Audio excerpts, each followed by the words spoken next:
Tahun yang akan datang. Tidak banyak air yang tersisa di bumi. Mereka mencuci piring hanya bisa dengan menggunakan pasir. Lalu ditiup langsung bisa dipakai lagi.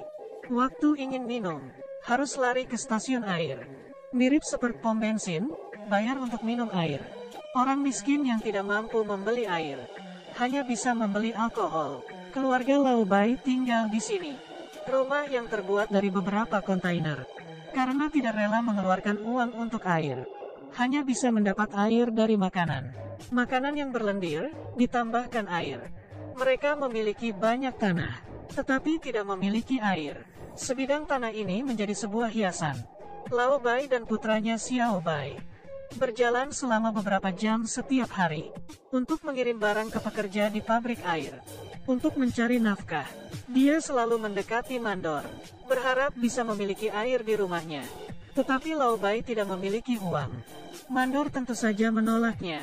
Dalam perjalanan pulang, keledai yang membawa muatan mereka kehausan, kewalahan, akhirnya jatuh. Keledainya sudah seperti seorang anggota keluarga. Lao Bai dengan senjata apinya memberikan keledai itu kedamaian. Keesokan pagi harinya, Lao Bai dan Xiao Bai ke rumah lelang yang ada di kota. Membeli keledai mesin bekas membuat keluarga yang tidak kaya menjadi lebih miskin. Setelah membeli keledai, keduanya datang ke stasiun air untuk membeli seember air.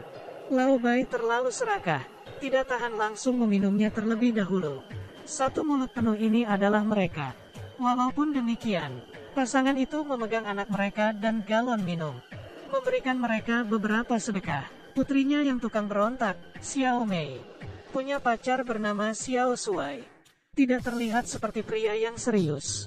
Dan dia selalu bertengkar dengan Lao Bai. Tidak hormat pada orang yang lebih tua. Kali ini dia datang, ingin meminjam robot keledai dari Lao Bai. Tentu saja Lao Bai menolaknya. Pria seperti ini membuat cinta Xiao Mei tidak bisa terlepaskan. Lao Bai sangat menentang keduanya. Xiao Mei selama 3 hari bertengkar dengan Lao Bai untuk mencegah kedua orang itu bertemu. Lao Bai sampai memaku pintu dan jendela, tidak membiarkan putrinya keluar rumah. Hari ini Lao Bai menemukan kunci gudang dicuri. Buka pintu langsung melihat robot keledainya hilang. Mengingat Xiao Shuai ingin meminjam darinya beberapa hari yang lalu. Tidak hanya dia tidak setuju, tapi masih ada beberapa hal yang tidak menyenangkan. Jadi Xiao Shuai dicurigai yang mencuri keledainya.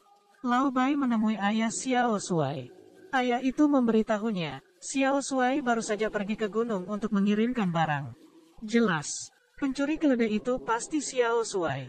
Xiao Bai mengambil senjatanya pergi ke atas gunung, siap untuk mengambil kembali robot keledainya.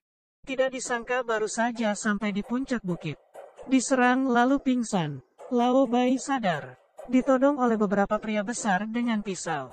Para pekerja pabrik air berkata, Lao Bai menggunakan robot keledai untuk mencuri. Tidak peduli dengan penjelasan Lao Bai. Mereka semua tidak percaya olehnya. Untungnya Lao Bai pandai bertarung. Mendapatkan lagi senjatanya. Setelah fajar, dia akhirnya menemukan Xiao Shuai.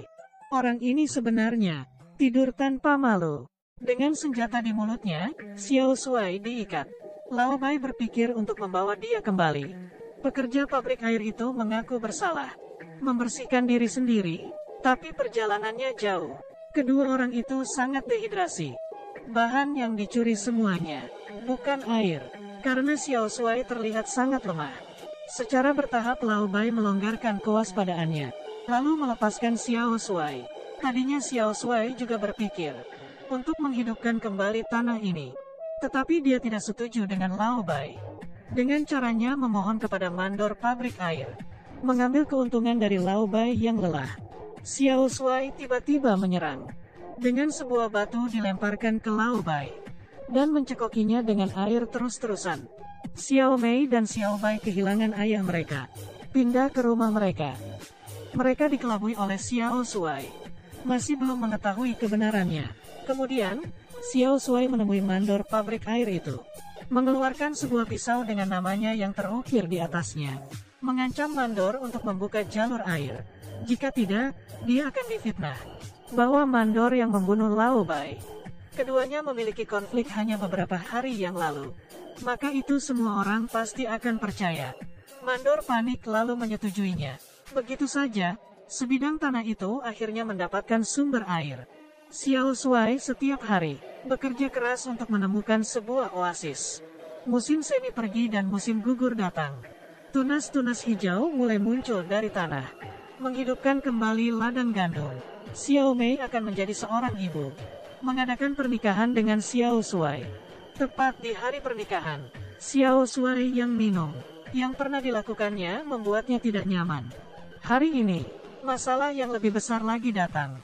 Beberapa petugas bank menunggangi kuda, mencari Xiao Shuai, karena kehidupan Lao Bai sebelumnya memiliki banyak hutang. Sekarang mereka ingin mengambil tanahnya untuk membayar hutang. Motor itu sudah akan terbang. Xiao Shuai tentu saja tidak setuju untuk mengumpulkan uang kembali. Xiao Shuai ragu-ragu. Dia menipu anak temannya. Diambil untuk dijual ke RFZ. Tanpa diduga ternyata RFZ orang yang berbahaya, membunuh seorang teman. Xiao Shuai hampir mati. Untungnya reaksinya cepat. Tapi robot keledai juga kena dalam baku tembak. Sistemnya gagal karena terkena peluru. Memulai prosedur pengembalian otomatis. Dari awal, bisa pergi sendiri ke bengkel.